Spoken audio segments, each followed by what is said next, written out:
I'm Rebecca. And I'm Hunter, and this is the Family Showdown!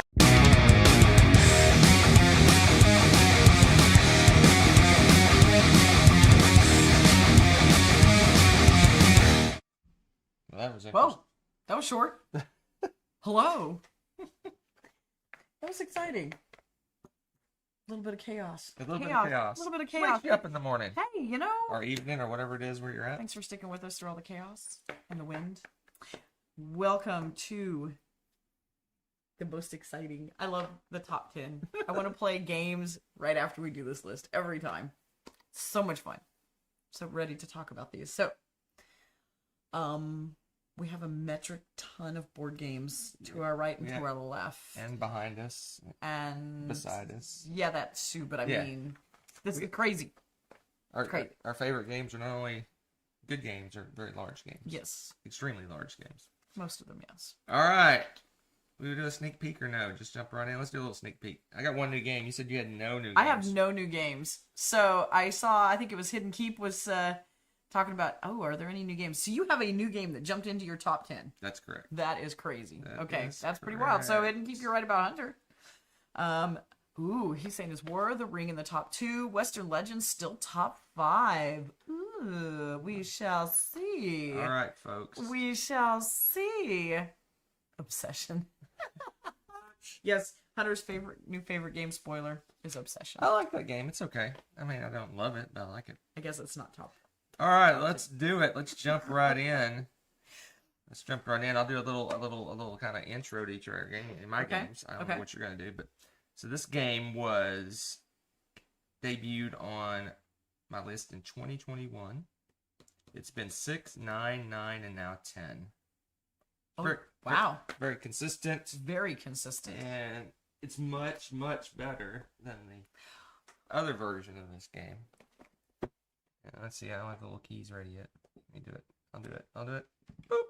Dinosaur World. Okay. This game's so good. Yes, it is. When we got Dinosaur Island way back in the Wayback Times, I really, really loved that game, but it didn't feel like you were making a park. That's fair. It felt like you're just kind of placing tiles and you're inside maintaining the fence electronically, right? But you're not actually out with the park. Yeah, you're getting little pens and gift shops and things and putting it on a board. But you really don't feel like you're not really traveling through the park. Not making an island. You don't really feel like you're doing things. And this one lets you actually build your park out, and you have a little Jeep guy that you're driving little customers around through your park and looking at stuff.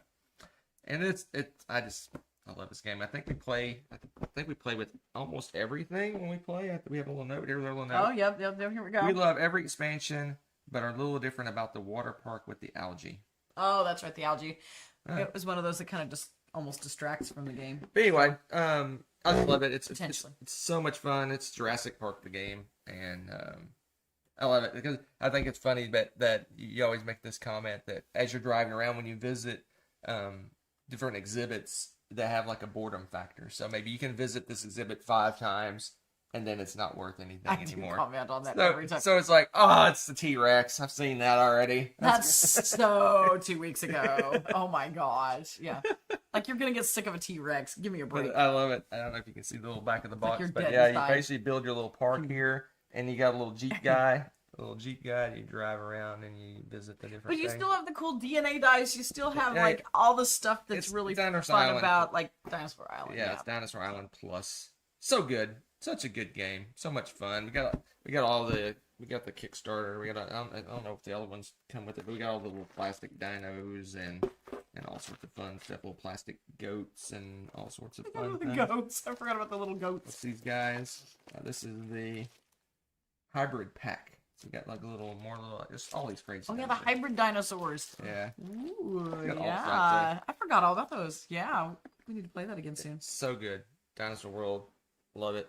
Love it, love it, love it. And I think it got to go your way. It's going my way. Yeah.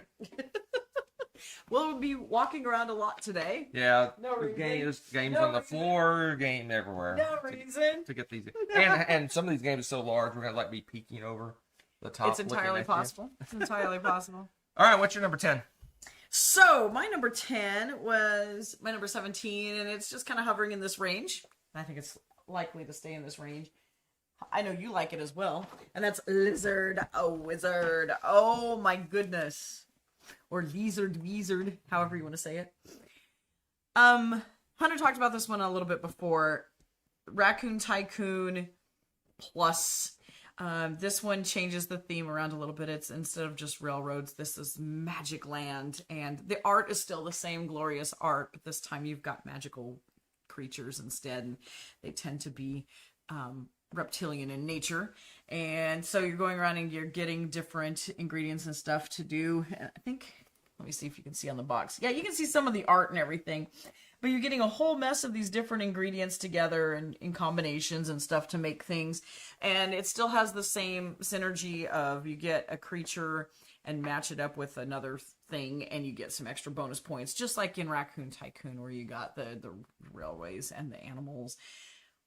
There's just something about trading the bits. You've got the little mini stock market where you can decide if you get a bunch of the certain kind and you're not using it for anything, sell it off. Make your fortune, but then it drops the price of those so that they're really cheap and no one else is going to make much money off of them. So again, it's just a give and take on that little tiny stock market-esque system. There's so much going on with this one. It plays really smoothly. It's another one of those that's right in that sweet spot. It probably is about an hour-ish game for us. Yeah, about an hour. Yeah. It's an hour and a half. It's probably a little shorter than that. Yeah. It's just a really good game. I love it. It's smooth. We can go back into playing that right now with a minimal, quick dusting off the rules because again, the rules for this are pretty smooth and make sense. I'm trying to think of what else there is to add about this that we. The dungeon diving. Oh my gosh! Of course, Hunter's favorite, the dungeon diving. I honestly sometimes would almost forget about it, even though it's a really cool feature. But it's kind of like a little side quest thing. But Hunter makes that like this huge just endeavor every time, so I have to follow him because if he does really well in there, he could run off with the lead. So you know, if anybody does go in there, you don't want to ignore it. But it's so easy to get smacked by monsters in that and then lose all of your loot. So it's a very, very high pressure luck situation. And the more you go in there, the odds are increasing because it's either, isn't it just loot or monsters? Like there's no in between on the cards. Yep. So if you go in there and you get a bunch of loot and get out, that means there's less loot and more monsters every time. It's really a funny dynamic. Hunter decides to give it a whirl and then see what happens.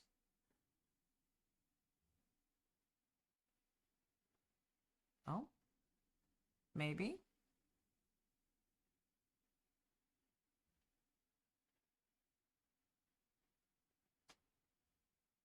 I can hear the wind.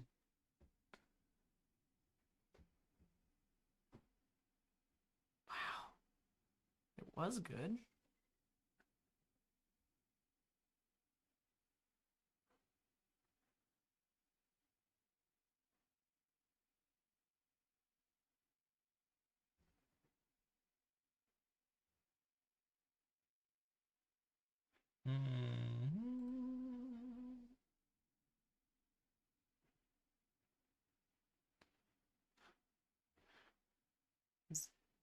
Oh.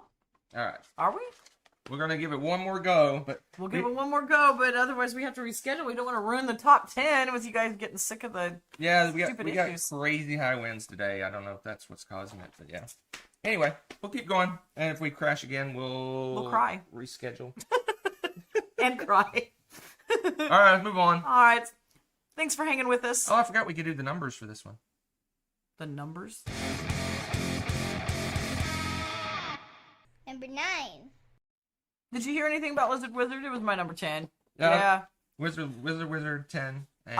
I talked about it a little bit for quite a while, a couple minutes worth at least. Did that happen to make it to the internet? Hidden Keep? We're moving on. Number 9. What? I wanted to know. Oh my gosh. Well, hey, flash in the pan. Woo, okay. Oh, I say. All right. Number 9. Number 9. Number 9. Let's do a little sneak peek. Let's see. This was been on my list since the beginning. It's been 2015. Thanks. 5, 8, 8, 5, 10, 15, 12, 5, 5, and now 9. Wow. Okay. So it took a dip out of the top 10 for a minute or two. It did. And it's back, baby. Oh, geez. Noise.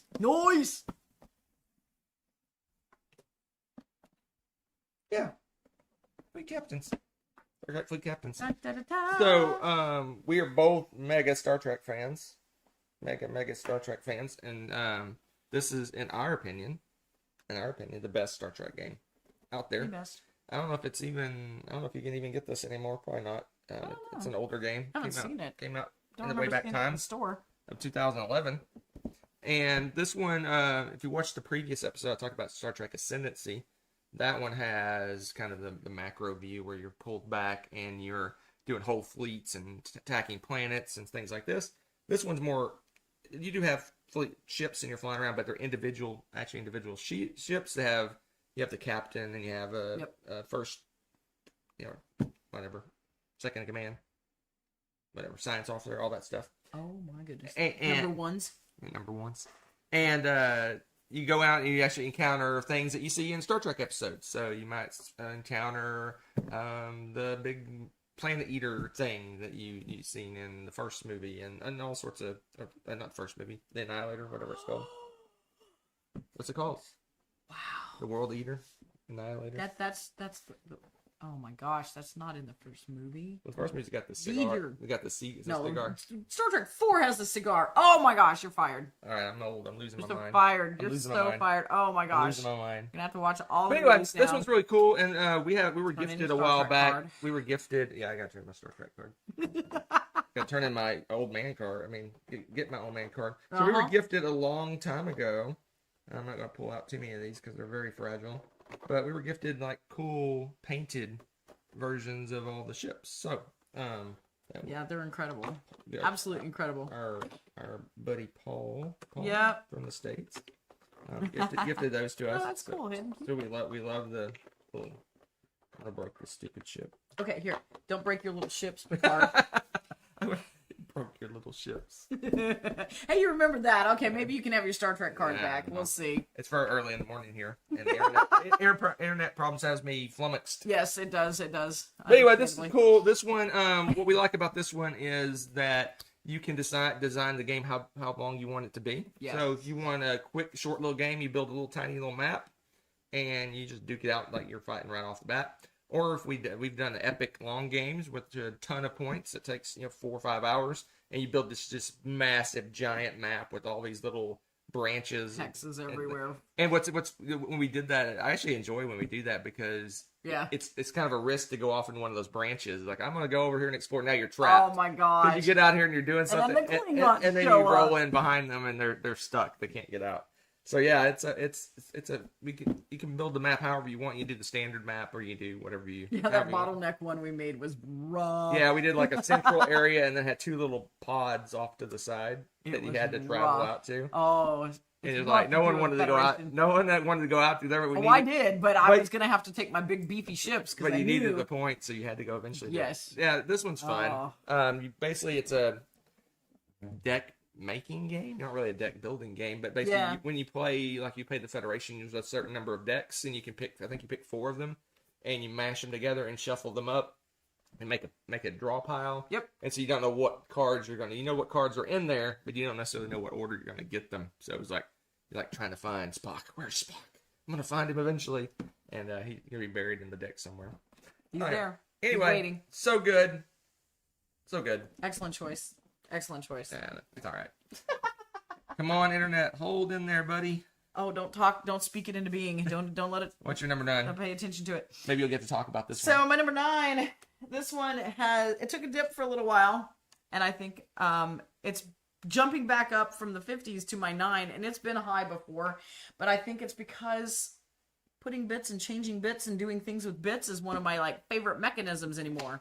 It's back, baby. Century Spice Road. You didn't bring all 3 of them? I did not, because we have enough games to juggle over here that it's a lot. Every obsession this game cracks me up. I love this game. Okay. Matsuchi, you're a freaking genius. I love this. I am Matsuchi's fangirl because this game can be played by itself. You can play it with the other. There's like what 3 other expansion games or whatever. Two of them. Oh yeah, there's another version of this. 3 right. total. Yeah, you can play with the you can play with all of them together, and they're all really awesome games. They're all really awesome, and they all like just kind of fan out from this, and I love it. I love them. It just starts out. You've got a few basic cards. It's kind of a deck builder in a way, but it's more like a little engine efficiency builder thing. And you got some basic cards that are like, oh, I'll give you a cube here and there. And then they've changed a couple things. But then you start to buy more cards, get some more cards that will help you exchange tokens for different cubes. So you're upgrading cubes. So, you start out with some, and then you're working your way up to the bigger cubes, and they're tougher. You have to trade in like these to get these, and these. See, like there's a ranking system. So you gotta, work your way up. But then the contract fulfillment that you have is a different combination of the cubes and stuff, and then gives you some victory points from it. That's just this base game, for example. So you do those, and you're trying to get the most victory points, of course, to win. So it's all about getting the efficiency puzzle and then fulfilling the contracts that fit best within your efficiency puzzle to get the most victory points before somebody else does. So it's a race. It's an efficiency puzzle. It's just all these bits, and you're kind of building up this engine. So satisfying. So satisfying. They have cute little bulls. Why are some colored? It looks colored differently. Or is it just the lighting? It must be just the lighting. It looks like it's different colored in here. That's weird. But cute little bulls. Put all these in here, and you're constantly, I like the tactile stuff, so I'm constantly changing these out. It's got. We have metal coins. Oh yeah. I think they all. Do they all have them, or we get them at like the BGG store or something?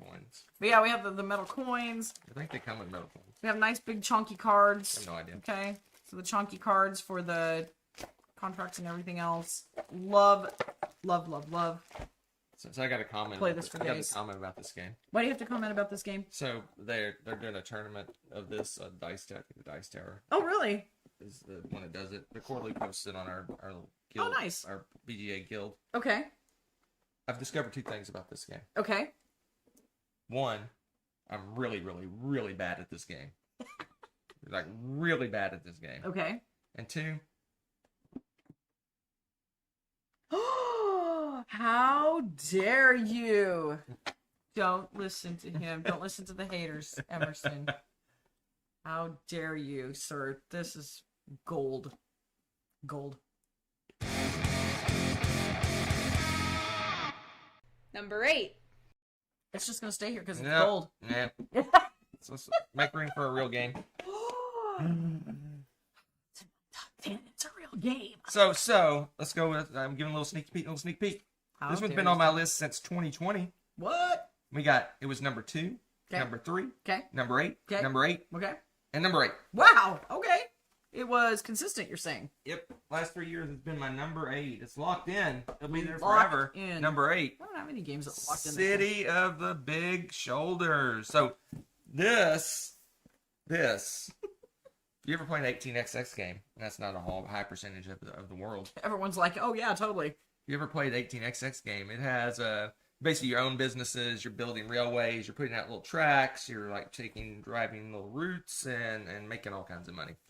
What this one does is it takes that whole railway thing and says, nope, we'll just throw that away. And then we'll just make a Euro game.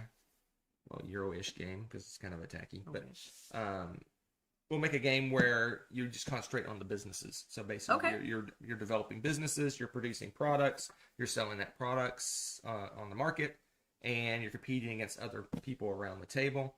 And it uses that same 18xx mechanism where you're building these businesses and you're making all this money and you're doing stuff, but really that's not your score.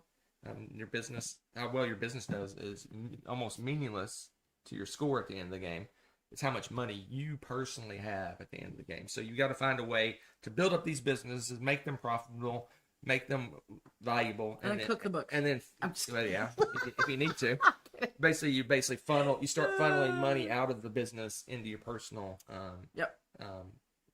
money supply. So, and well, there's a side benefit. You make the business profitable. Your stocks in that business will be worth more. But you can buy stocks in other people's companies. You can potentially take over other people's companies, just like 18xx.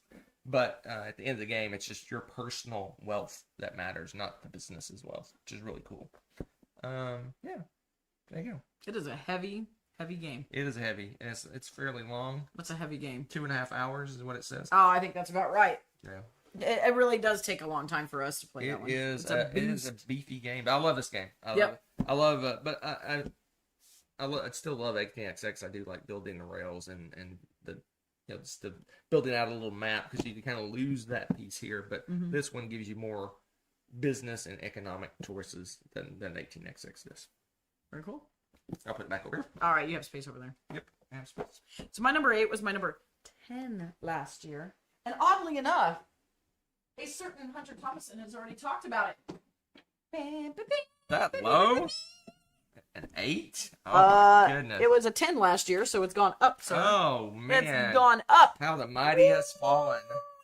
Possible. How long He's is a long life. how mighty has All right, fallen. Hunter already talked about this. Did I? Yeah, I kind of did. he did. But I do, I'm going to talk about the deck thing a little bit. Yeah, it's really cool because there's like, 12, 15 different types of little mini decks. And you get to decide what kind of, like, federation, okay? What kind of federation do I want to do? Do I want to do, like, a super scientific and defensive one? Do I want to do a negotiating and aggressive one? The different mini decks have different types of combat or engineering, negotiation. They have all these different actions and benefits cards. And so you go through and choose that's probably the longest portion of the game, is picking which 4 decks that you're going to combine in, and then you shuffle them up and have your one deck. It's really cool because you can, it's never quite the same game because you're not playing the Federation or the Klingons or the Romulans quite the same way. The infamous Khan picture. I love it. But, yeah, the mini decks are great for that reason. And they have different labels at the bottom. The only thing that stinks again is at the end of the game, you do have to sort those cards. So the longest part of the game is probably that. I'm messing the deck up. Just notice on Oh my gosh, are you messing up the deck? I'll put it back. Yeah, you're gonna fix that. You will be fixing did. that. Oh my gosh, no, you did that with several cards. Nope, I put them back. Okay, First one all I right, put back. all right. We'll see. But yeah, they're funny because some of them are based like that one said Captain Kirk deck, and there's a Picard deck, and there's a Wild Space deck, and they're the Science deck. They have like little names to kind of help you remember which ones to do, and it's really fun. I think that's actually a fun process. Some people may find that tedious, but I really enjoy it because you're trying to figure out how do I want to approach the game and do this because no one else knows which decks you're picking either. And then you get to pick the ships, and they've got the little hero clicks thing. So your settings on them, for example, on those little dials at the bottom, they'll tell you what your shields are, how far you can travel, what your engines are. If things are broken, you can change it. So it's got like a yellow alert kind of thing if it's busted up. And then I think it goes to all the way to red. Yes, where it's just beat up to all get out. It's great to keep track of all this because it's nice as your ships are going into battle and stuff. And if you've got engineers, they can maybe adjust things and fix things. You can take them to spaceports and you can get them fixed, and assuming you don't get blown up and that kind of thing. Same thing with the Klingons and the Romulans and everybody else. And oh man, it's so fun to play the different factions in this game. It's so much fun to go exploring. You do the scanning for life forms. Yes, we have the Dominion and Romulan expansions. It's a lot of fun to play with those. What are you looking up? Oh, the Tribbles. Yeah, the episode cards. If you're a Star Trek fan, those are the best ones. The space encounters. So when you go in and explore planets, and there's different types of planets. So some of them are class M, like Earth, where you can, there's life and things like that. And you go down and you have these encounters, and those are the episodes. So they have episodes, I think they're mostly from original series and Next Gen and Deep Space Nine, maybe some Voyager. They have all of them. Do they have all of the? Okay, It's up through Voyager. This is all the way through Voyager, I think. Yeah. And so it's, oh my gosh, it's a hoot because then you're going through and, oh, I remember this episode. Oh, we're going through this episode right now. Okay, here we go. And based on how your ship is at the time, sometimes it has to do with what your ship settings are or what crew you have, or maybe a red shirt dies. You never know. It's really exciting. Love, love, love the episodic feel that's going on with that one. All right, let's move on. Find the button.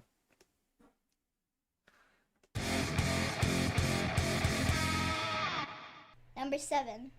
All right, number 7. Number 7. All right, number 7. This one debuted in 2022. It's Did it been now? 6. Then it was 6, and now it's 7. This is the first stand-up moment for this list. Isn't it? For me. Why is it a stand-up moment, Because sweetie? it's back here and behind me. You know a game is heavy when it has handles to help lift it. Yeah, it's ridiculous. Look at this. What in the world? Okay, this fits exactly in a Cal-X shelf. And this is ludicrous, by the way. Ludicrous. All right, I gotta stand up, I guess, because you can't see me now. Yep. Stand up. Stand up and tell us about your lovely game, sir. Let me see if I can get this thing open. What are we gonna? We got. What are we gonna take What out are you here? gonna take out? I don't know. Good question. Something exciting. So it's got these monster shelves and things. Oh, it's ridiculous. There's nothing exciting but Dead Reckoning. But there is. It's just you have to. See the lovely little shelves. Anyway, so Dead Reckoning is a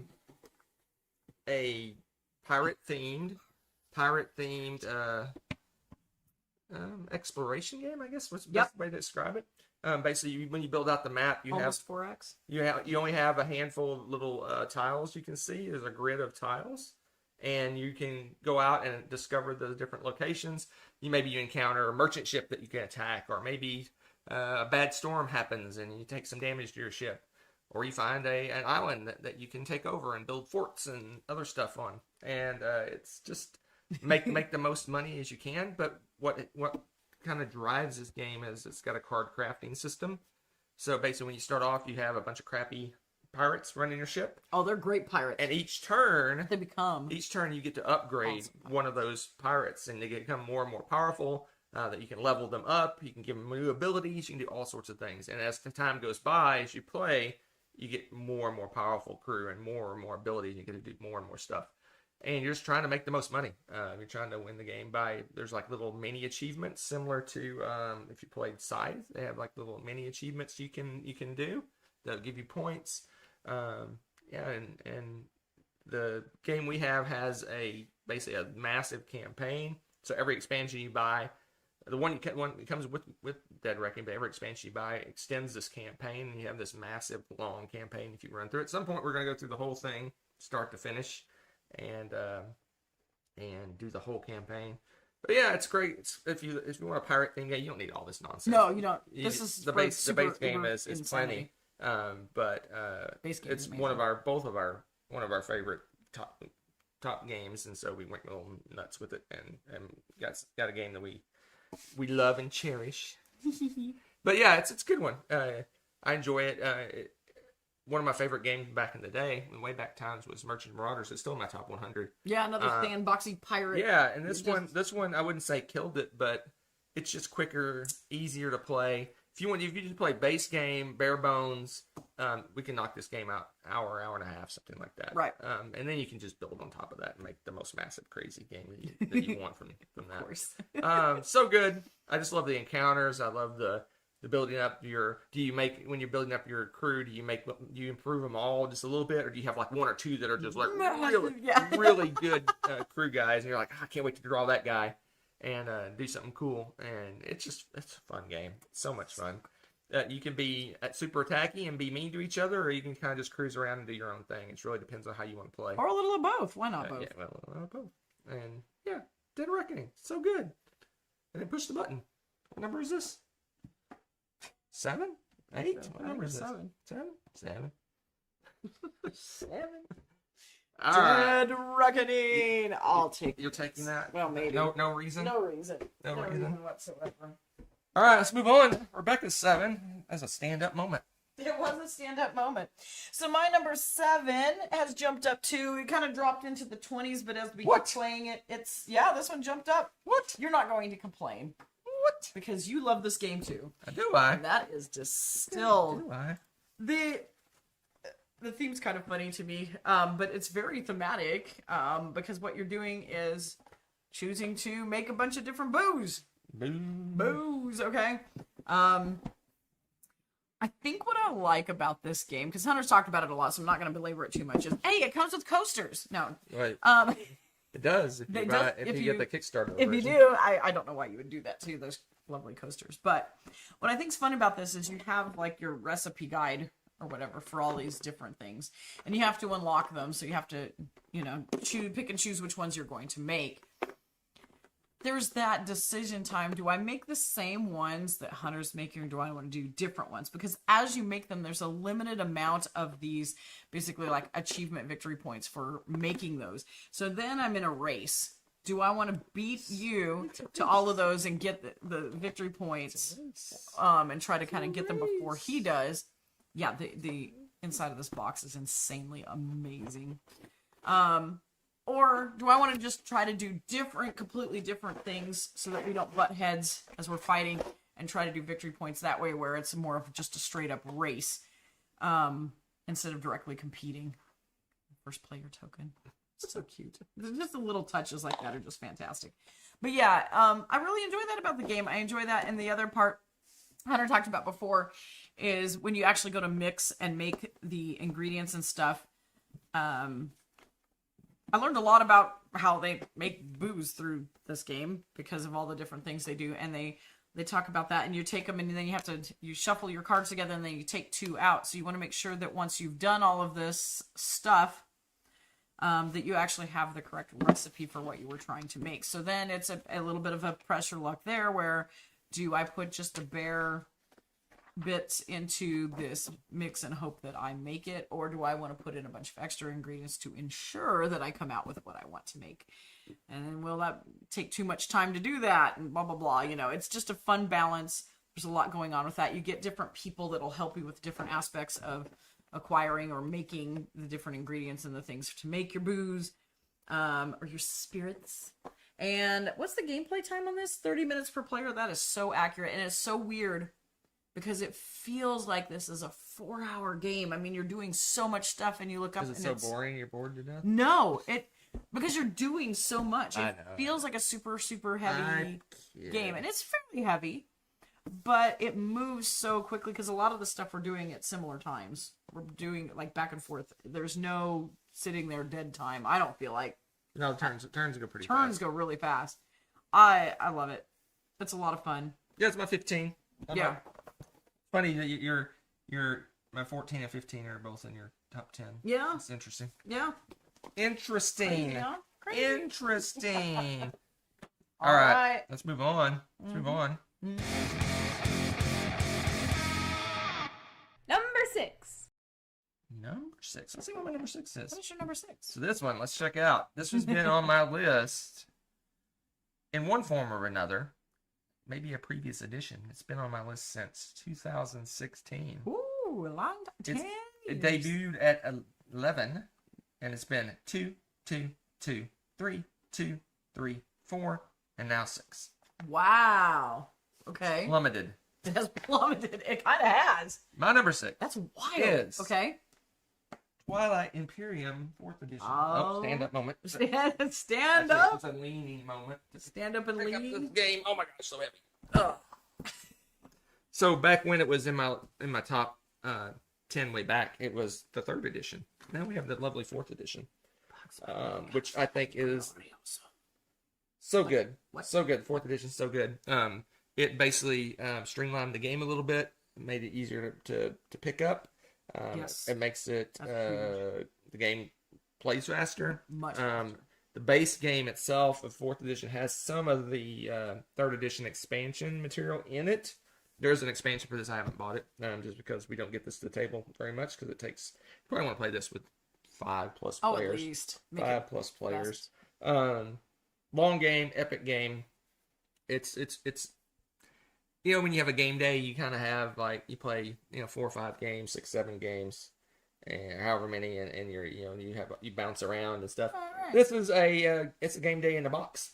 It's gonna be your whole game day, unless you really crank it out and get it done and quickly, and you're doing an all day thing. But yeah, we played 3 players once, and it took only 3 or 4 hours to do 3 players. Yep. We've played it up to, I think the biggest we've done is 7. That took upwards of 8 or 9 hours. That was the third edition, so it would be less. So the way it's streamlined, one of the biggest things it does in the game, in the third edition, you have a round of voting on laws after every big round. When the big round finishes, you vote on a law and things like that. This game, you don't vote on laws until someone gets to the middle of the board and captures the Mechatol Rex, the city in the center. Then you start doing the voting and the law. So it delays that till later in the game, which really it's smart in two ways. Let's say it saves a bunch of time, and you have a better idea of the board state and what you would want to vote for. Absolutely. Because early on in the game, you're voting for things, and you're like, I have no idea if it's going to benefit me or not. Right. Whereas if you're halfway through the game or however a good chunk through the game, you're going to have a better idea of the board state, who's winning, how you can influence laws. Basically, if Rebecca's running away with the game right now, I'm going to pick laws that are going to slow her down. Whereas if I'm voting on the laws early in the game, I don't know who's winning, who's doing well, who's doing what. Right. They'll just pick on me because that's what they always do. But I love it. Twilight Imperium is an experience because when you play a regular board game, when you play a regular board game, can't call this a regular board game. When you finish the game, you like, that was fun, and you move on to the next game. This one has like memories, moments, just like experiences that you're going to remember for years, and you don't really get that from when you play a game of Distilled. I don't know, but I made that Tennessee whiskey. No, I don't have any. Twilight Imperium is so good. I would say try it once in your life, but this is definitely not a game for everyone. It's long. It is involved. Involved, interactive, attacky, but epic. What's this mean? Magnificent peace and glorious war. So it's this peace, magnificent, war, glorious. Yes. And put the adjectives after the. Most languages do that. Shh. Okay. Give me this. Oh dear. All right, that's my number 6. Twilight Imperium. That's a goodie. That's edition. a goodie. So we're on to my number 6. This one, for the last several years, has been number 5, and then number 5, and then number 5. It has plummeted to number 6. That is a 20% change in value. Dun dun dun dun. Res Arcana, not likely to change much anytime soon. I love this game. I don't understand. It's your little. It's not really a deck builder but it's like an engine builder, victory point builder game with manipulation of bits, and it's attacky. And you're drawing up your cards, get your resources, you spend your resources on things, try to get your attacky card stuff out there, attack and protect your stuff, whatever, buy bigger and bigger things till eventually you're getting some crazy stuff and winning the game. The fun part about this, besides the fact that it's got really good expansion with these pearls, really good expansion, not necessary, but really good. Base game's still really amazing. Here's all your different little bits. They're elements and elemental related.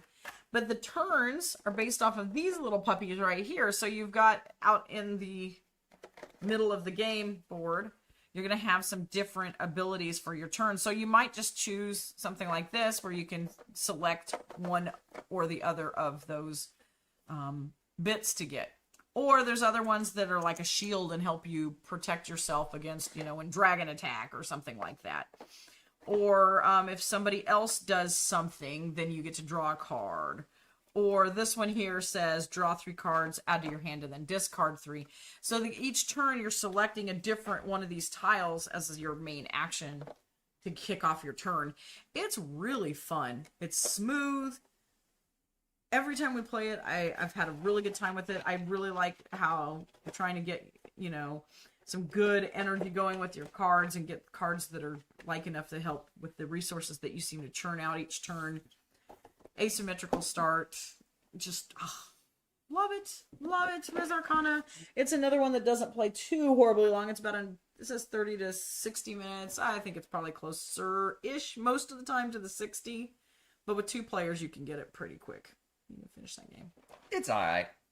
What? It's all right. Shush you. I give it. What do you give it? I give it this.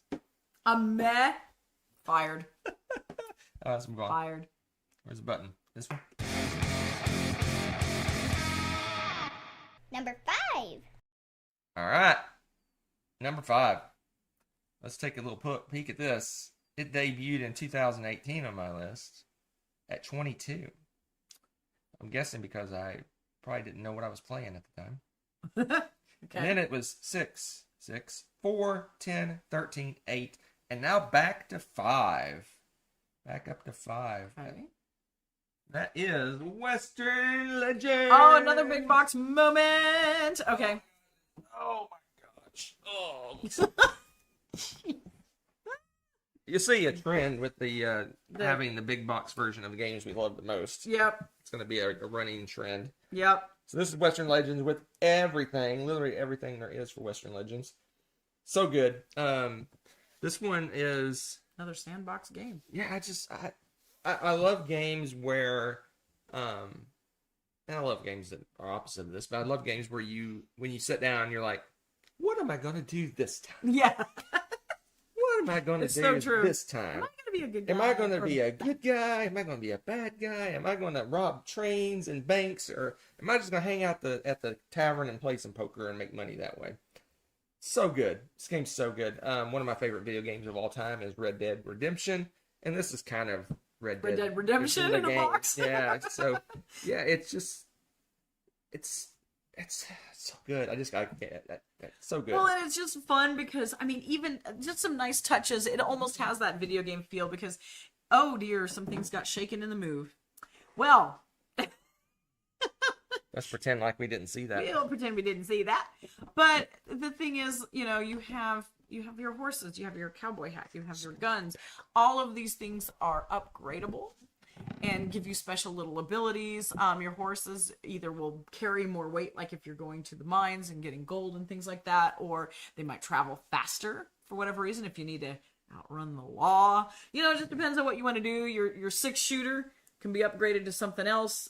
There's just so many fun little touches like that. The cards are the poker cards. Yeah, that's what I was about to say. The That's game. your favorite, The I'm game sure. is run on just a deck of cards, a regular deck of cards, but So good. they're printed on the cards. Not only are the suits and the numbers, but also the action that you can take. Right. So you're gonna have a hand of cards, and they're multi-use in the fact that you can play it for an action to get basically boost an action and make an action more powerful. Like maybe I want to go to somewhere on the far side of the board. Maybe I have an action that lets me move more that turn or whatever, right?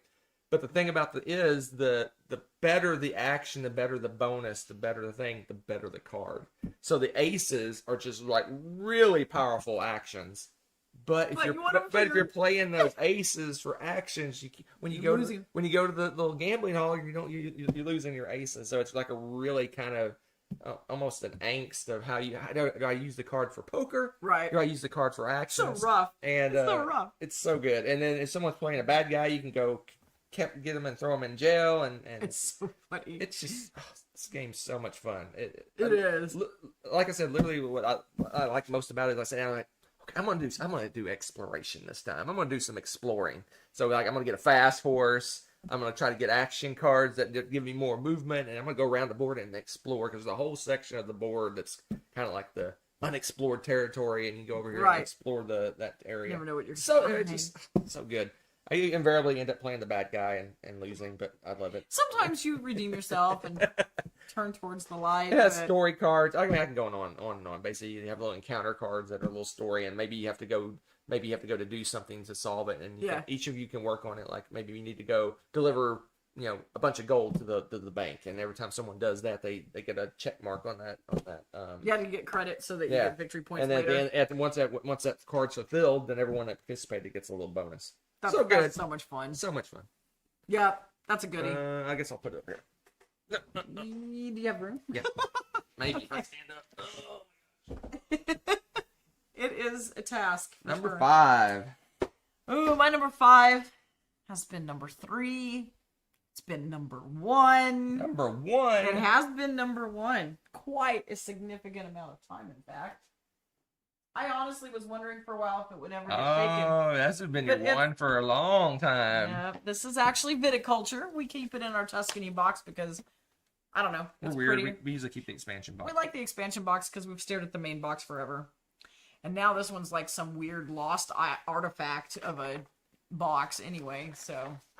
Yeah, Viticulture. 4 seasons with a grande worker. Was this the first game with the big grande worker thing? One of the first. One of the first one ones. I knew about. Well, yeah, it was definitely our first game with the grande worker. They've got in these expansions, it's got different types of workers too that have like little superpowers, like can time travel and go up a season ahead of time and pre-pick something before everybody else, or travel back in time and go back to a season before, or there's all these other little specialty meeples that I don't think get enough buzz sometimes. They're a lot of fun just to kind of tweak the game up a little bit. You've got each of the seasons, they've got the cards and their specialties, whether it's just the wines that get fulfillment, or some stuff to help you plant better, or some stuff to help you with the whole process better. Some things that give you extra perks, like you get to sell extra wines, or who knows what. You got all these different things. On your personal boards, you've got different fields where you're planting. You've got spaces where you can put your wines once you've stored them. You have to build up your cellar and make more space for all of this stuff. And if you build up some of the other places, you can do things like make more money when you give tours, or have an extra place to sell wine if the main board runs out. There's so many different things to this. You can play it in so many different ways and still have viable chance for victory. It's just so much fun. I really, really love Viticulture. That's probably not going to change, obviously. Still going quite slowly strong. creeping down the list for me. It was it was my original number 1 when I first made my very first list. But it's the been amount of times that we've played it, slowly creeping down my right. list. So it's 55 right now. Yeah, we've played this so much. So much. It's crazy. It's crazy. But it's a good one. It's one of my babies. All right, let's move on. Nah, it's all right. What? Number 4. My number 4. Let's take a little peek here. It's new. It's my one new game. It's this high. I'm gonna pause for a second and see if you guys can guess it. If you try to guess it before we get to it. If you're paying attention, it was mentioned a couple of times that I liked it better than Rebecca. It's a brand new game. It's a Viticulture game. Wow, that's rocketed up high. This is crazy to me. This is actually crazy to me. Actually crazy. Wow, you really, really do love this game. I do love this game. Wow. This one has a chance to supplant my number 2, I think, for my second favorite game. We need to play it a couple more times just to make sure that. Make sure that's the case. Make sure that's the case, but I think we need to play your so number good. 2. So good. Yeah, when I played this game within. I'll push the button. Oh, did I push the button? No, you didn't push the button. What number is it? 2. No, I don't know. 4. Number 4, nerds. All right. Speakeasy is my number 4 game. Yeah. So when I was setting this game up and learning the rules, I got about maybe a third through the rules. I'm like, I'm gonna love this game. Wow, that's telling you something. Yeah, I was just setting it up. I'm like, this is so good, but because I like Dinosaur is the master of making a super heavy game thematic. Most of your heavy Euros become like so mechanical, and you're so deep in the weeds that you don't even realize what you're playing. You're like, I move this bit over here, and I pick this bit, and I get 3 of these bits, and I turn this bit in, and I get some coins or whatever. This one, he just designs it in such a way that you feel like you're doing what you're doing. You're in this game, you're basically running a speakeasy during Prohibition, where the alcohol was illegal in the United States, and they kept going. They just kind of went underground with it. So you had to find ways to get booze to your bars and casinos and stuff so that you could drink it when it was illegal. So there was, rum runners that were on boats and stuff that you go out and meet up with them and buy it that way. You can actually, go across town and pick it up from different places that are producing it. It has tiny little trucks where you put little barrels in and drive around. That's adorable. I love stuff like that. This one when you start out this game, it's like wide open. It's like, what do I want to do? oh, I think I'll do something over here. I'll do a little bit of that and do a little bit of that. It has like area control across the city. But as time goes by, the gangs are moving in, the cops are moving in, and you're like, it becomes tougher and tougher and more difficult to take control of areas. So that freedom, it starts constricting on you more and more. And a lot of the games, escape plan's the same way. Yeah, escape plan is escape plan's the same way, where you can go out and do whatever you really want at first, but then your choices and what you need to do is shrinking and becoming more. And so you really feel the tension of that when you play the game. That oh my gosh, I'm running out of space. There's nowhere to build. Oh, I'm about to start like attacking gangs just to get space where I can keep doing things. So good. The art is crazy. The Ian O'Toole, Evil Griffin, the Tall Deserter combo is like off the charts. They've been doing it for years and years now. All winning. Crazy good production. Definitely Big winning. chunky wooden pieces. Triple layer boards. Was it triple? It was a crazy board. I don't know. It's gorgeous. But you actually insert cards into the board to as you play them. Oh, anyway. So good. If you like the Tall Deserter, you gotta try this one out. Yeah, it's a big one. This one supplanted Vinos. That blows my mind because as my favorite, because I mean that was my go-to Lacerda game, and now that's big. Bye. No, yeah, not that far. Kind of. It's down, I mean, in comparison, yeah, it's down. And where is it? Not 19. Vinos is 19. So good. Yeah, but the fact that it launched, I mean, all the way up into your top 10 says something. The only reason I think it didn't go higher, to be perfectly honest, is that epic feel thing. Yeah. It does feel epic, but I don't know if there's going to be that, oh my gosh, I can't believe that happened, stories that come out of they this happen game. as we keep doing. So there's a couple of games up above it that have definitely that. have that. But that's fair. Yeah, debuting at number 4, that's pretty good. That's pretty ridiculous. Pretty good. I guess I'll stand up and put it on the floor. Yeah, a good workout for that. Oh my gosh, that's such a good one. So my number 4, it kind of dipped out of my top 10 a little bit, but it's back. It's back and it's jumping back up, and Hunter spoke quite a bit about it. Oh geez, you like it better? Oh, I know. What the heck? I just pushed the wrong button. What is happening? Spoilers! Difficulties. Spoilers! What is happening? Spoilers! What did you spoil? What did you spoil? Number 3. Oh, what a If they're butt. quick, they saw it. What a butt. Or they quick. What a butt. They're all going to gasp in shock and dismay. Okay, so everything that Hunter said. I can't believe this is higher for you. That blows my mind. I love this game. It may slowly drop if we don't get a good play of it in sometime in between now and the next time we do our We list. need to drag Nessa and make her pay a 3-player version of it. At least. But There actually is a Twilight Imperium group, I think, in Auckland that plays it. really, well, we may have to hunt them down. That would be very fun. Because it's not just a game. This is not your average game. This is a big experience. It's a big epic day thing. And yeah, it's just you've got tech trees that you're building up. I didn't even mention the tech trees. To build what kind of tech you want to build and how powerful of weaponry you want to get and ships and things like that. So you've got all those. You've got all the adjoining minis to go with that accompany it. Just beautiful, big, monstrous things.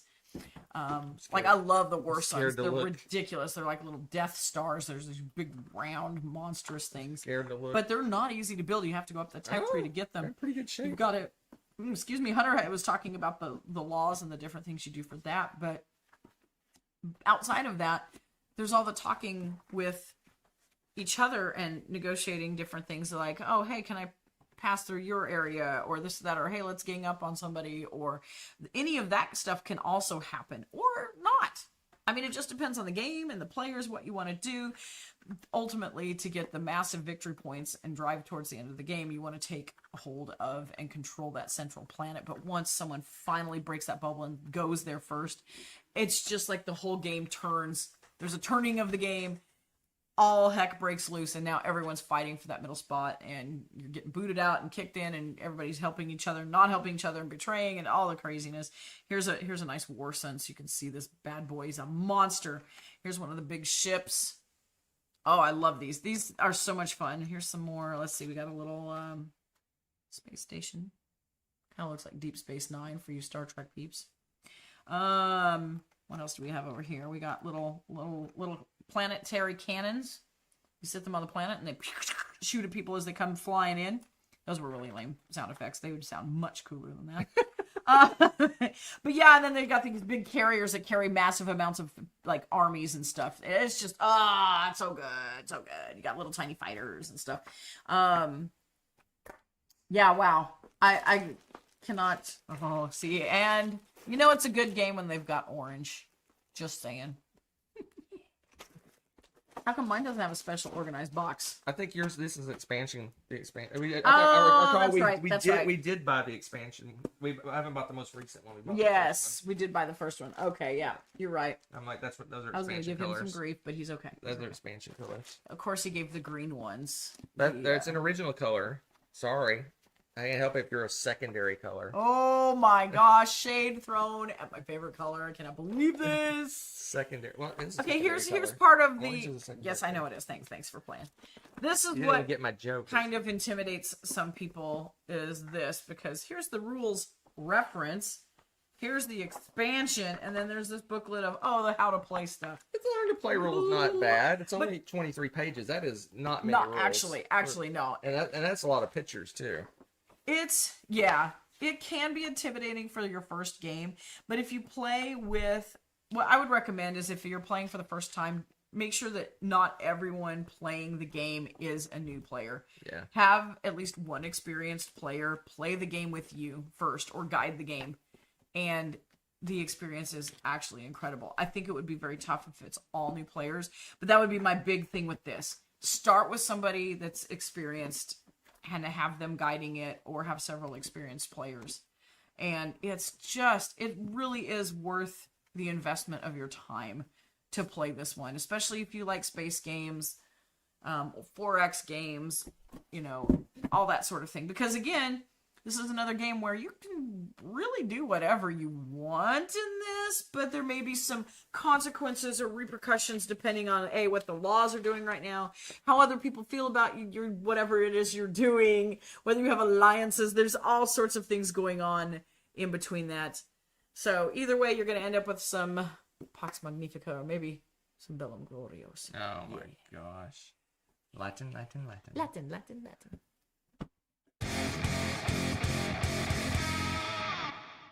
Number 3. All right. Hey, Zachy. All right. Moving on to What? Is it number 3 already? It is number 3 already. This one's been on my list since the start. Since the dawn of time. And it's been my 4, 9, 9, 6, 5, 7, 4, 3, and now 3 again. What? And that's stand-up moment again. Oh, dear. I have a lot of these. You do. Well, it's your top 10. It should be stand-up moments, right? All of them should be stand-up moments. Oh. I talked about that one recently. Yeah, it was there last 10, I think. Nope. It was my number 30. 30? It's dropped a little garbage. So when I mentioned my number 4, my way back time of the number 4, I said there's not epic moments that happen. Hey, you didn't push the button. Oh. Sorry, I like talking right away. This one has epic moments. So yes, it does. Western Legends is Sandbox Cowboy game, and this is Sandbox Space game. So Space Cowboy.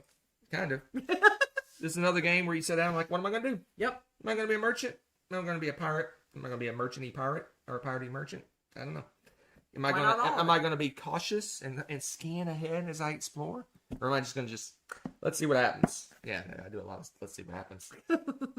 Fly into the sun. Fly into the sun. You can do that. This game is so good. It's a quite like Twilight Imperium. It's a race for points. So basically, it's the first one to score a certain number of points. That you can set. And you can set that on any level you want. You can just do a really short game, or you can do a massive, epic game. We did that one time. We did the max points. That was fun. 20-point game or something. No, it's more than that. Is it 30 points? It's at least. It's a lot. It took like 5-6 hours to play. It was play. crazy. Worth it. But this game has probably the best expansion for a game going, in my opinion. It makes the game flow better. It makes it play well with 2 players. Because because this game originally was 3 to 5, and Made us sad. It had a variant for 2 players, which was kind of Was that even an official variant? I don't even know if it was official. I think it was official variant. I don't think it was at first though. No, anyway. I think they eventually responded to it and made it official, but the variant isn't that much. It's just how you control the NPCs. There's a sheriff or yeah, there's like a sheriff, there's a and cop then there's or a police guy that runs around, Yep. and then there's merchant ship, a merchant ship that runs around, and then there's a tacky guy that the runs little around. pirate guy. Pirate guy that runs around. Yeah, And it's how you control those with 2 players. How you keep those moving around and doing stuff. Nice.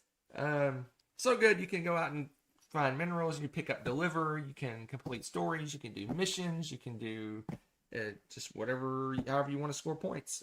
There's like a list of ways that you score points. Yeah, that was gonna say. I love that, and I like too as you get the victory points too. You go up in fame or legendariness or whatever it is, and so you have little cheesy titles that come with them when you get to those. Yeah. And you get and certain milestone point levels, you get like a special ability, a little superpower. You start with a crappy little tiny little ship that can hardly hold anything, and as time goes by, as you make more money, you upgrade your ship, and you get a bigger ship, and you can load it full of storage area for all your goods you're doing, or you can load up some big lasers and missiles and other stuff to blow people up, however you want to do it. It uses a modular Tetris style system for putting stuff on your board. So you start out with a little tiny ship. I don't know how accessible they are, but the box is growly. Oh yeah, the ships are accessible. Yeah, so we got the cool little tiny ships are. Are they in here? No, the ships are right here. No, I'm talking about the boards for the ships. Oh yeah, you got some. Yeah, so you start out with a little tiny little ship like this guy, but you get to fill it however you want, which is so cool. And you have like little areas, like Tetris areas. Yeah, Zion. But then you might get a. Let's see if I can find a beefy one. That's a small one. Pull out. I'll pack this later. Yeah. So let's find a monster ship. One of the purples. Is it purples? Yeah. So you got this guy. Look at that beastie. So you got tons of storage area on that Lots guy. of space. Yeah, so for the long haul, as it's called. Yeah, so it's just a cool game. It's just I just again it's epic moments, right? Well, it is because there's also like there's the space junk or meteor showers or whatever. There's some random stuff through there that you can fly through it, but you're gambling, so you have to roll dice to see if it's going to damage your ship or blow you up or something, or you can just go around it, or you might be able to get some special things to help you with that, right? And if your ship blows up, it's not the end of the world. It's almost like a video game. You basically respawn. You have some damage on your ship and you respawn, and you lose all the crap. Yeah, if you have goods all on the crap that was in it.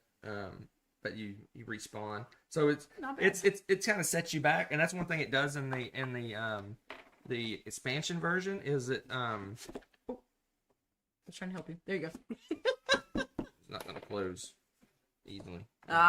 He almost had it. You almost had it. Anyway, watch Hunter put games together. I'll do it while you're talking. Anyway, maybe I don't have much more to say. Okay. But yeah, it's just a fun experience, right? Right. And like I said, I like the fact that you can do whatever you want.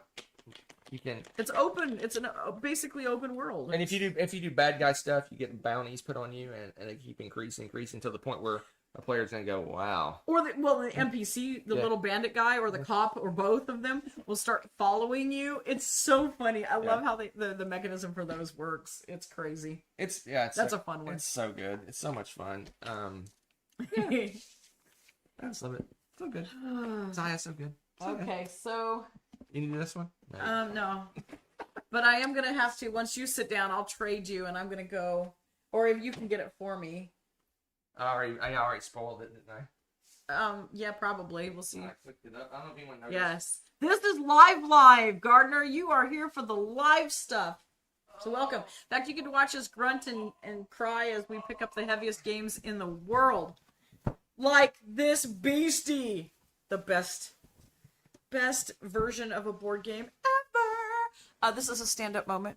A little bit dusty. It's a little dusty. It's a little. Oh gosh, I should not have done that. If I sneeze and am sniffly the rest of this video, you'll know why. Whoops. This is my number 3. It's been my number 1. It's been my number 4, and here it is this year at number 3. And we have the anniversary release, collector's edition, or whatever it's called, 2nd edition. Oh my gosh, there's so many. I don't even remember how to open this thing anymore. It's like ridiculous. It's out this side, isn't it? Isn't it this side? What's that? The opening? Yeah, there it is. Yeah. Oh, do you see how this is? This is the top, guys. This is the top. What's really cool about this, not only is it just some art on the front, but it shows you where all the peeps go on the tray below it. This is so handy. It's gorgeous, but it's handy. So we got this, okay? Okay, you saw that. That's the baddies. Then we have, I love the anniversary release. We have this one, dun, dun, dun, dun, but on the back of it, it has all of where the minis go. Because otherwise this game is a nightmare. What's fantastic about this game, these are the painted minis. Look at these beauties. It's kind of hard to tell in the plastic. Let's see if I can get one out real quick. Here we go. You can kind of see it. Kind of see it. Trying to show you. Put it up towards the camera. Towards the camera more? It should focus out. Oh yeah, I'm focused in. There you go. Look at that beauty. Lovely painted minis. Here we go. Okay. So they're all just, and they're individually babied. Let's see. Oh, and then we got, dun dun dun dun, this one. Finally, Sam and Frodo not having their best day. But on the back, board setup. Woo! Oh man, this thing's ridiculous. And then under that, more art. And how things are, I love the fact that they did the art for you. It just spoils you rotten. And then it's got these fantastic boxes, protected. They've all got plastic covers. Everything's organized. Magnificent game. We have our original, very mortal game. Not as exciting as this one. It has like every expansion under the sun. This doesn't have every single thing, I don't think. No, that's just base game. Just base game. You can use the expansion. But you can. And the board for this is monstrosity. Yeah. It covers our table. It's bigger than, if you've seen the War of the Ring board, you know it's already large. It's larger. They made it crazy for this big monster edition box. Oh, it's our baby. This is our baby, War of the Ring. Okay, not only is the game, we got the super insane, mega, crazy deluxe version because, it wasn't just to be a collector. This is one of our favorite games.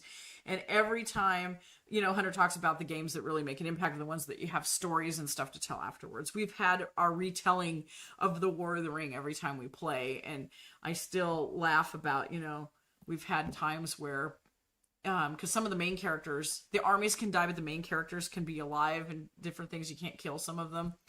I still laugh about battle. Yeah, unless they go into battle. So one of them was Elrond was avoiding battle one time, so we were joking about him hiding in the bushes when there was battle nearby, and he survived.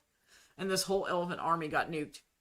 And we've had time when Gimli took on a Balrog instead of Gandalf. We've had just so many goofy things that have happened with our stories because the good guys are off, and you've got Frodo and Sam trying to head to Mordor with the ring. Whether or not the group comes with him is kind of your decision how they split apart to do their thing, because you have to get all of the free peoples of Middle-earth ready for war. So you got to go get them riled up because they're not ready to battle right now. They're happy doing their thing or whatever. So the party's got to split off and get everybody riled up for war. So you're deciding when they need to do that and how. Where are they going to travel for that? And I usually break them off fairly early. I don't know if that's a good or a bad thing. I don't know. But they're off doing their things. Bad guys, meanwhile, their armies, they die. They keep regenerating. They just churn over. They have like infinite number of enemies, and the good guys don't. But they're just throwing themselves at it, and they're trying to take over everything, and they're trying to find Frodo. So it's just this, where do we attack first? You play completely differently depending on which side you're playing. Yeah. Just epic story after epic story. It's an okay game. Based off of like our favorite it's an book okay of all time. game. Pretty crazy. It's an okay game. Oh, that's fun, Gardner. Cool. I give it an okay. Yeah, so War of the Ring. Love it. Move on to this guy. No. Number 2. Your number 2 better be really amazing. All right, so my It's number gotta 2. beat So that. what's interesting just gonna say. is we've been having this long string of giant boxes, and we finally have Right. a normal size box. That surprises me. So this is my debuted in 2020. Yep. Or if you're from New Zealand, it debuted No. in 2020. Debuted. Sorry. De- I draw the debuted? line somewhere. No. Do they say it in England too? I wonder if they say That's a it. good question. Tell us about that, peeps. Debut. Yeah, so 2020 it was number 4, and then 8, and then 2, 2, and now 2 again. Wow, consistency. It is consistent. And that is 18 Cheesecake. 18 cheesecake. 18 Chesapeake. So good. So I mentioned in the way back You really time do love this game. of my number 8, I said City of Big Shoulders takes the board away and gives you just the economic side. But guess what? I like making little routes and trains and stuff. So that's what give me the trains and the routes and all that good stuff. So this one, the reason I picked 18, Cheesecake. This could be a fill-in for a lot of 18xx's, but Okay. I do have one further down my list, which I think is the better intro game. Number 63, I had 18MS. Oh, yeah. The Railroads Come to Mississippi. That is, I consider, the best intro game. This one is my favorite to play, period. It's just because Nice. it plays quickly for an 18xx game. We can play it in probably 2.5, 3 hours. Okay. It plays excellent 2 players. Most of the 18xx games do not play well 2 players. In fact, most of them don't even have a 2-player option for them. So good. So the heavier, the bigger 18xx's, like your 1830, 1846, those are 4-hour plus games, and you probably want to play with about 4 or 5 players to play those games. This one, this is 2 players. We can play. Rebecca and I can play this together. It is the length of a long game, but not like a all day thing. Right. It's 2.5, 3 hours, and it gives you the full 18xx experience. That's good. I do like the ones that have more robust stock markets and have more things going on. I do love those as well. But those are like a convention experience or a once a year kind of thing. This one we can play all the time. This one we play whenever we want. That's And true. That's true. It's just so good. So good. 18. We haven't played that in a little while. We need to play this one. It has been a little while since we played this Such a one. good one. We've been trying other ones online on 18xx dot. Com? No, it's Gov? no. EDU? I don't remember. I think it's 18xx.xx. I could be wrong. But anyway, there's a website that has 18xx games. We played most of our games actually there online. But yeah, I love this game. So good. Okay. I'm scared to open it up. I bet it's all discombobulated. Did I bag it all? It's all bagged. I bagged it all. Yay! So yeah, you Look at those very exciting, fancy bits, though. That's one thing about these games that cracks me up. It's not really a liquor. And the money. It's that not a liquor. That I haven't taken out of the No, because we wrapper. always use the chips. Yeah. We use our chips paper money. instead. Yeah, it's just there's really not a lot to it. There's a little board. There's a little super simplistic. Little, Right, Zach. What's that? Zach even put a warning up. He's like, don't just write XX on the internet. though. Yeah. Don't Two just go X's, two search for it. X's, not Yeah, just 2. 2. Stop it 2. Yeah, there's not a lot of bits to it. It's not. It's just so good, so good. Again, the big thing about 18xx that confuses a lot of people is. In most games, when you run a business or you have a little business you're running and you're making their business is making money, it's like, oh, that's me, that's my money, that's my income. No, in this game you have your own personal income, and that's the only thing that scores. I could own a business and I don't like it anymore, and I sneakily dump it onto Rebecca, gut it and hand it to Rebecca to take over because she had the second most stock at the time. So there's a lot of it's a mean game. This one's not not nearly as mean. tend to be as mean as No, some of it's the not other nearly as ones are, although it can be. So good. I love it. If That's you a good want 18xx, the 18ms is where you start. I think this will be the And second. I have some cheesecake after. This is the second game you would play if you wanted to take a step up. And then after this, you probably want to go like 1846 or something like that. Then you're really into the full blown 18xx games. Very cool. Very cool. 18 cheesecake, so good. 18 Good cheesecake. cheesecake. Oh my gosh. So, you guys ready for a shocker? A shocker? You get to do a stand-up moment now. I have my stand-up moment. So none of my games have stayed in the same place this year. That means my number one is not the same. It also means my number two is not the same. It was my number one last year. The last time we did the list, 2023. Last time we did the list. Oh my gosh. Why? Why Dead Reckoning? Okay, I've got to show you the front of the box. Because we love this game, and I think I bought this for your birthday or Christmas. I don't know, but it came years later because reasons, and we were moving. But doesn't matter. It's here now. This fits in a Kallax, barely. Ridiculous. People, will you stop, please? Although I gotta say, the way it's organized inside here, after Hunter took 14 years to try to get it all organized in there, that was a nightmare. It's handy now, but this is a beast. Oh, I love this game. The card crafting, you guys know I love card crafting, and oh man, I have had my heart broken by some card crafting games in the past that I've discussed. This game does it the way I wanted it to be done. It's an aspect of the game that enhances the gameplay, and it's so much fun because, like Hunter talked earlier, you got your crew that you're building up, and you get to decide, do I want to make some really beefy guys, or do I want to make everybody slowly just better? You're going around and exploring these islands. I love the fact that you're using this little tower to determine your battles. Oh, I forgot about that part.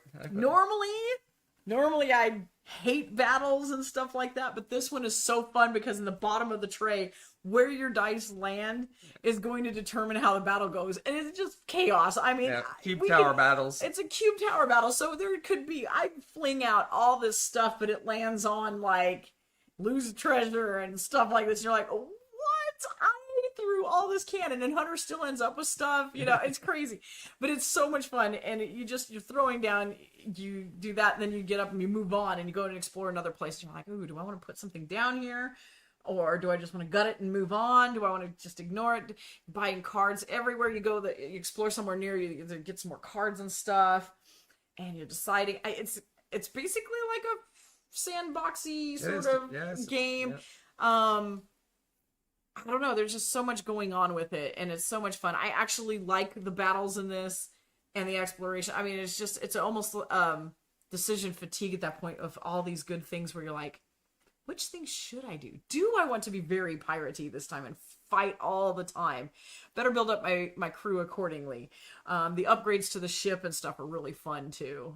It does take a little bit of work to repair your ships. You have to stop and pause. You have to remember, can't just keep fighting over and over. You don't want to blow up your ship. That's pretty punitive, or as Hunter says, punitative. Hey, it can hurt. Don't steal my but stuff. How much did you have to pay for the storage unit? No. It's an investment in Kallax shelves. So now we only have, this and Foundation of Rome. If you see in the floor behind how Hunter, much this upgrade was. It wasn't. This cheap. upgrade was stupid. It wasn't cheap, but the storage for this was our ridiculous. favorite game at the time it was purchased. So. Yeah, I mean, and it's my number two. Now she hates it. It's a close number two. This was very close with my number one. They still could switch, I think. I love this game. Play this game. Dead Reckoning. So much fun. You don't have to get this stupid box.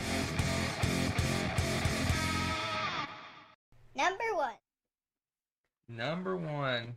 So this game. You don't need that huge box to enjoy that game, by the way. The base game is great. The base game game is great. Where's my number one? It was just because we're like mega fans of it. So this game debuted in 2015 as my number 6. Okay. And then it's been 1, and now 1 again. Wow, what on earth could that be? And I have no. And I guess I'll go get it. And I will say you. this: that the distance between 1 and 2 is longer than the distance probably between 2 and 100. That's true for you. This is not we even need to dust close. This bad boy. Yeah, I know. Poor baby's I'm not gonna open it up again. But nah. War of the Ring. This game when I was I'm gonna do a little story time because I always do story time. Show you the the ring. When I was a young I always get it wrong. It's lad.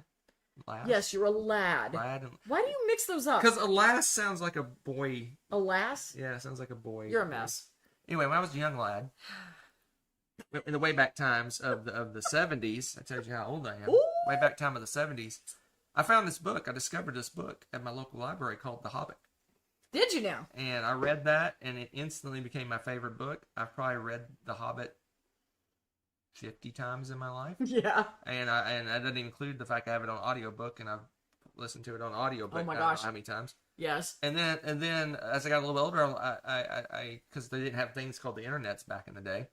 I'm like, there's other books like The Hobbit, and then I read Lord of the Rings. I believe it was in high school when I read that, and those books created my love of fantasy things. So like, I was got into D&D. I loved D&D. All my favorite movies at the time were all fantasy movies, and it just opened my eyes to a whole another world of writing and books and movies and all sorts of stuff. And then I played this game, and I realized I can play the books I loved my entire life. Right. I can be Frodo and Sam, like climbing Mount Doom and hoping they don't, and the Nazgul's flying overhead and they're hoping they make it. Or I can be, the armies of Sauron and go in and just destroy, Minas Tirith and do things that never. And I write, basically I take Lord of the Rings and rewrite it however I want to do it. Do I want, like you were talking about experiences. One time I thought, I'm going to do something different. I was playing the good guys. I'm like, Gimli is going to kill the Balrog. I remember when you did and that. so I almost forego the game itself in a way. I don't remember who won, but I don't either, actually. But I just built up this massive dwarven army and went into the mines of Moria and friggin' killed the Balrog. And I'm like, I win the game. I don't care what happens. Oh, I was so annoyed. Gimli got revenge for his ancestors in the mines. Stuff like that. It was fun. You just don't get experiences like that playing, a regular board game. You just even Twilight Imperium IV, it's cool, but you don't have any personal connection to no the connection. aliens. That's why I said there's such a difference between it, because I didn't read Twilight Imperium books all through my childhood. Right. I didn't, my direction of my life wasn't molded by Twilight Imperium books. If I would never read The Hobbit and I never read The Lord of the Rings, my life would have turned out completely different. And you can't say that about a lot of things. That's true. My life would have been completely different. And I wouldn't even like you. Probably not. I wouldn't like me. Oh my gosh. Anyway, I just can't. I'm not going to go into the weeds on how the game plays or anything. It's just a wonderful experience. Every time I get to play this, it's a joy, and something fun happens, or I decide to do something really strange just to say, what would happen if this happened? You were the usual. What would happen if this happened? What would happen if this other thing happened? Yes. And it literally, if you have someone there taking notes, you almost could write your own Lord of the Rings story every time you play this. You game. could. It's fun. Anyway, I think I didn't even push the button. I was so excited. I think they can tell it's War of the Ring though. Yeah, but if it's scanning along, I guess that's true. That's true. It's trying to scan along. Good. But anyway, this video. Love it. I don't see this ever becoming my not favorite game. Someone's gonna have to come out with a game that just completely, like, as they say, blows my hair back. The gauntlet has been thrown. I just don't see this ever. I mean, it's spoilers. Yeah. Spoilers for the next 20 years of my top 100 list. Everyone's like, boring. Gosh, I'm gonna have to do something spicy to make it more exciting now. It's just. Make a better game. Make a better game. That's true. Challenge accepted. Challenge accepted. Make a better game. And all these epic games, and we come down to a little tiny game. It's not tiny. It's not tiny. Although the size is tiny compared to those. It's still got some beef to it.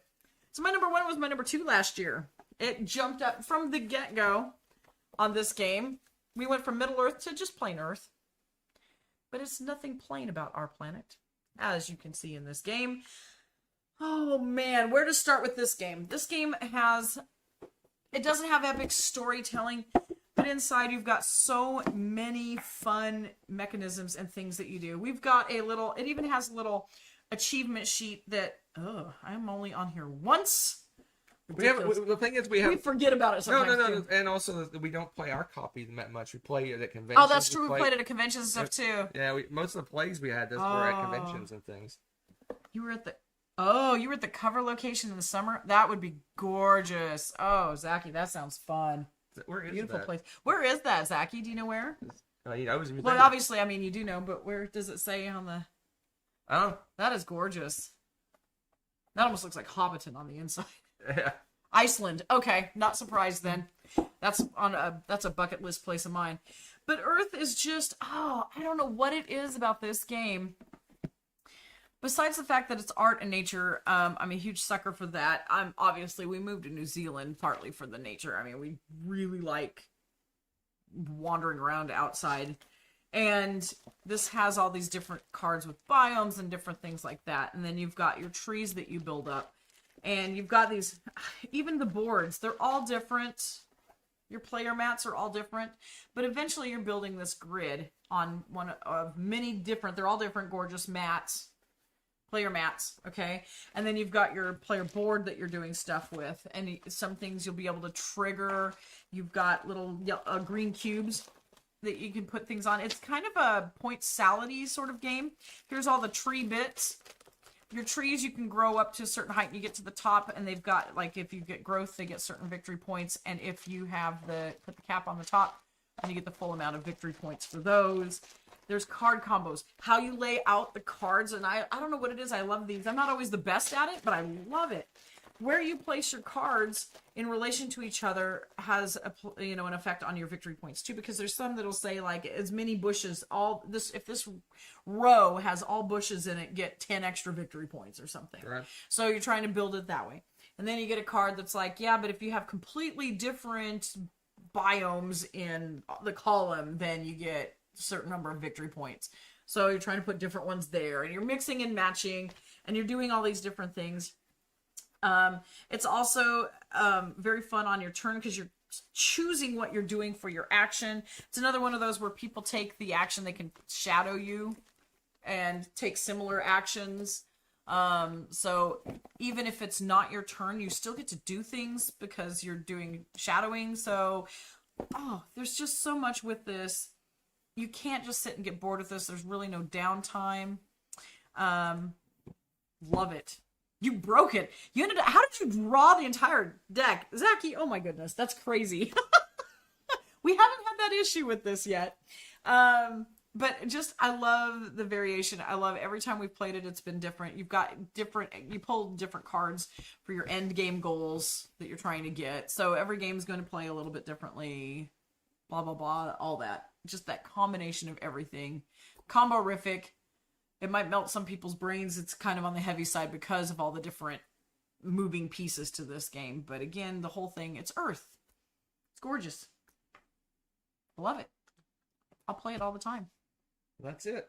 That's our top 100. Apologies for the technical difficulties. We hit our stride, though, after we got going. Yes, I'm so glad. The wind has died down. It's no longer howling outside. Yeah, it's still going, though. I can see it, but... yeah, that's it. That's our top 100 for this time. We won't be doing, in the past we did a combined top 100 list. We kind of did it already. So, true. We'll head straight in next week. We'll go straight back into our variety show top 10, alternating shows. Yeah. So, leave in the comments what your favorite games of all time are. Yeah, let's hear your 10s. Some of them already have Let us know if our large giant boxes are outrageous. We know they are. We think they are. And slowing down on those giant boxes significantly. Yeah. Are you guys getting tired of the big boxes too, or is it just us? I mean, it feels like I'm curious about that legitimately, because if we continue to get a big box, I mean, that's for up to 5 regular board games we'd have to get rid of for the space of one Dead Reckoning. That's crazy. That's a good game. It is a really good game, but that's a sacrifice. I don't know. I'm curious. Are you guys willing to make those sacrifices? I want to hear about your time. I love the fact that this is your favorite game. This is kind of just a regular game. But it's not a regular little game. It's Earth. For me, it's a regular game. It's so random. I like the Earth. Regular old game. You're precious. All right, that's it, folks. That's it for this time. We'll see you next time, and we do a variety show where we do weird stuff. Oh boy, weird stuff. We haven't done that at all in a while. We're not weird. All right, we are out of here, folks. Gotta find the buttons. Let's do this guy. Bye. Bye. Bye. Bye. Bye. Bye. Let's all go to the lobby. Let's all go to the lobby. Let's all go to the lobby to get ourselves a treat. Delicious things to eat. The popcorn can't be beat. The sparkling drinks are just dandy. The chocolate bars and the candy. So let's all go to the lobby to get ourselves a treat. Let's all go to the lobby to get ourselves a treat. Thanks for watching. If you enjoyed this video, give it a like. Click subscribe to join our wonderful viewer community. Want to be notified when we upload a new video or go live? Click on the little bell below.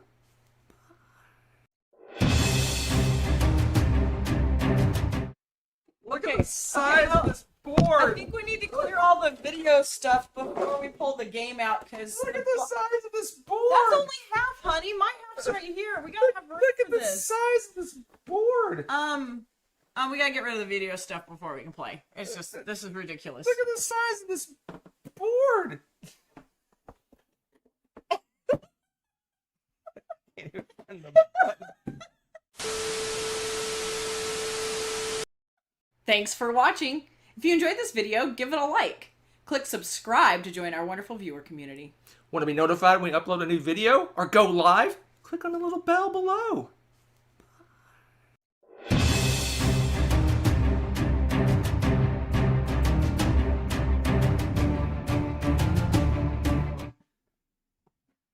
Hi. What the